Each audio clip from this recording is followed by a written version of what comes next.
You used to be a killer, and now you're soft. Deep down, you hate that. If you were an athlete growing up and you're in your 20s, you're a young adult, chances are you're living an average life now. You might be lying to yourself and telling yourself, you're okay with an average life. You're okay with being normal. You're okay with, not really having too many challenges. You're okay with everything around you. And that might be true, especially for the first couple of years after being an athlete. I remember it felt so peaceful. Like you can enjoy the simple things in life. There's no like pressure or stress to do anything. But deep down inside, there's an agitated feeling. There's like a fire that's you need to feed that fire. Some part of you probably doesn't feel 100% okay with the way things are going right now. You were built for discipline. You were built for hard work, for grit, and you're letting that rot. You're letting that fire just waste away. We were competing at the top of our level. Our skills were tested to the max. Our fitness was tested to the max. Our physical ability. We've had practices. We did drills. We were held accountable. There's so many things that were stacking up into, our performance on the field. It was so magical. It's like there's nothing that can really replace that kind of competition, that kind of environment. But the thing is, we don't have that kind of setup anymore. Before we had our parents and our coaches to hold us accountable, to make sure that, we went to practice at 6. We trained our hardest. If the coach saw us slacking off, he would yell at us. We had our parents cheering for us. Everything was set up so that could happen perfectly. Now you don't have any of that system. There's no coaches, there's no parents, there's no teammates or team that you're letting down if you fail to show up. The reality is you've slipped into comfort because the system is gone. But let me tell you, the potential is still there. Who you were as a person, who you grew up as a person, that person is still there. You can still make use of that potential. Everyone's a little bit different, but let me tell you, the gym is one of the best places to make use of that potential. It's the perfect example of physical fitness that also provides very real and visual results. If you're better at the gym than someone else, you're going to look a lot better than them. You're going to lift a lot more than them. It's very real results. Whereas, if you're good at sports, unless you're playing that sports, a lot of times people couldn't even tell. Unless they knew about you in that sport or they could see you playing that sport, they can't tell. Here's what I got to tell you. Because of who we were, because of our background, because of the way, we were raised as children, on average, you can outwork 3 people. You can outwork, imagine there's 3 skinny nerds here, and then there's you. You're also skinny, you haven't trained in a while. You can outwork 3 of them.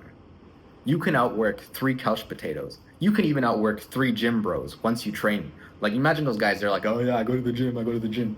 Bro, obviously that's really good for them. They went from being whatever to going to the gym, right? But you were an athlete. You were built for this.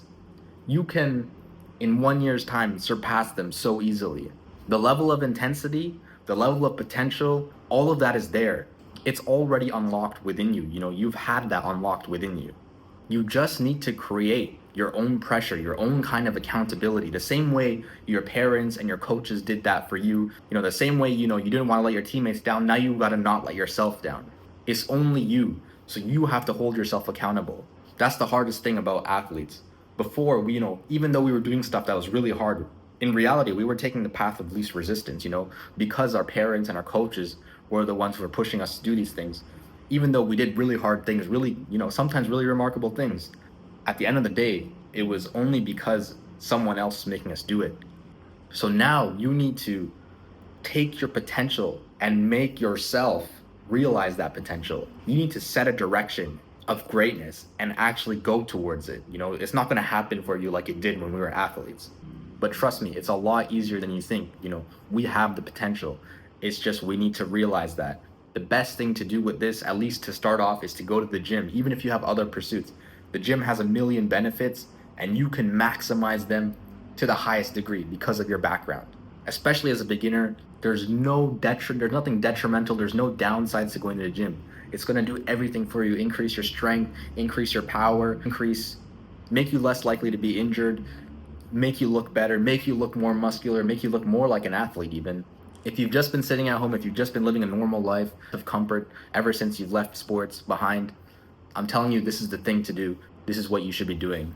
This is the next step. This is what you should be hopping onto. So how do you do it? Let me just give you a quick rundown. So remember, we have the intensity, we have that, right? What are we lacking? We're lacking the direction. We're lacking the consistency part of the gym or the discipline part. We don't have the coach or the parents to yell at us, to provide the practice and game plan, to track our progress, to keep us accountable in the gym when we slack off. You need to do that for yourself. So what do? You need a routine. You need to follow the routine. If you don't have one, I have one down below in the description. It's the first link. Click on it. It's totally free. If you want, you can find your own online as well. Any push-pull leg routine, upper, lower, full body. Those are probably the best ones when it comes to building your muscles, building your body, getting that strength going as a beginner. So make sure you pick a routine that fits your schedule and you make sure you stick to it. Don't miss any days, especially, because you're feeling sick or you're feeling tired or whatever. The same ways where sometimes you didn't feel like going to practice, or the same way in which sometimes we didn't feel our best, but there's a game coming up, so we still had to show up and perform at the highest level we could. Is the same way that you need to hit the gym. Once you're in the gym, trust me, if you stick to this regimen, you will see success and you'll be really thankful for it. Remember, you were an athlete. You were someone who performed at the top level, beyond the expectations of all your peers or anyone who's average. You were an athlete. Don't become a spectator. All right, guys, with that being said, please subscribe if you're not already. Drop the video a like if you did. Comment your thoughts down below. I'll see you in the next one.